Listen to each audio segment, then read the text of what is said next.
Once upon a time, in a small village nestled among tall, silent mountains, there lived a young man named Marco. At 24, Marco was constantly restless. His mind was a relentless storm of thoughts, a turbulent sea where waves of memory and worry crashed day and night. He found himself tangled in regrets about his past and consumed by anxieties for his future.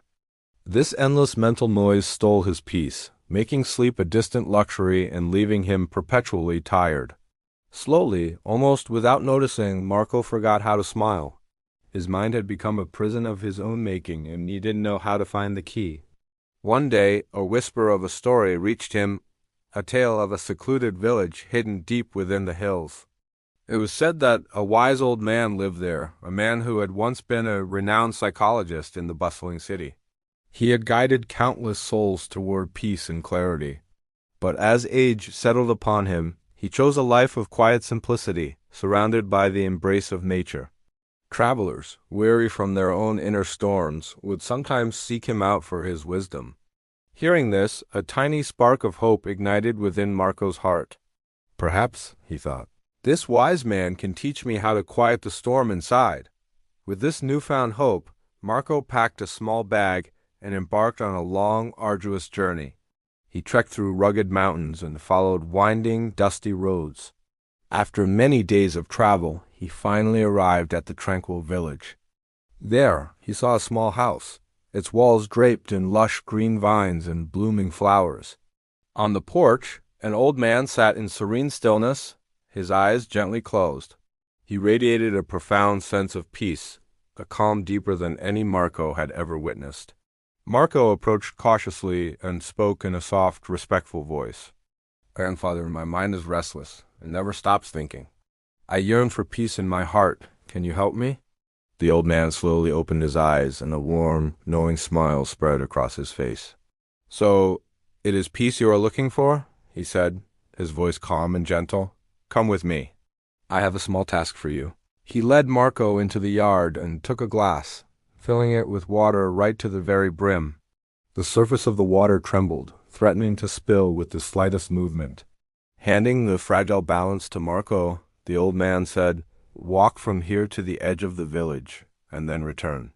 But remember this one rule, do not spill even a single drop." Marco was surprised by the strange request, but he accepted the challenge without question. Holding the glass with both hands, his focus absolute, he began to walk. The village path was narrow and alive with activity. People bustled past him, shopkeepers called out their wares. Dogs barked in the distance, and children ran and laughed, their games spilling onto the road. But Marco saw none of it. His entire world had shrunk to the shimmering surface of the water in the glass. Every step was deliberate, slow, and careful. His mind, for the first time in years, was completely absorbed in the present moment.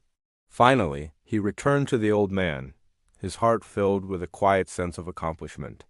"Grandfather," Marco said, breathing a sigh of relief, "I did it." "Not a single drop was spilled," the old man nodded, his smile deepening. "That is very good," he replied. "But tell me, did you see the children playing on the road? Did you hear the dogs barking or the merchants calling?" Marco looked puzzled. "No," he admitted. "I didn't notice anything at all. My focus was entirely on the glass of water." The old man's eyes twinkled with wisdom.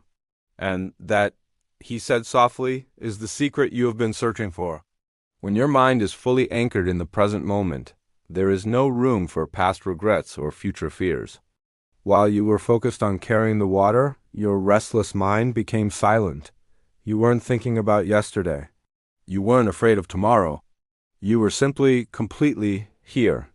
In that instant, a profound understanding washed over Marco. This was the peace he had traveled so far to find. Peace was not some distant treasure to be discovered. It was already within him, waiting to be uncovered by living fully in the now. Marco bowed his head in deep respect. "Grandfather," he said, his voice filled with gratitude, "now I understand. To calm the storm in my mind, I must bring myself back to this moment. This is where true peace resides." The old man smiled one last time as the sun began to set, casting a warm golden glow over the earth. Birds chirped their final songs as they flew back to their nests. Marco began his journey home, but he was no longer the same restless young man who had arrived. He had learned the art of quieting the mind. And now, peace walked with him, a constant and gentle companion. If you enjoyed this story, please show your support by liking and sharing it with your friends. And don't forget to subscribe to our channel for more inspiring stories like this one. Thank you for joining us. We'll see you in the next story with new lessons to explore. Until then, stay well and stay peaceful.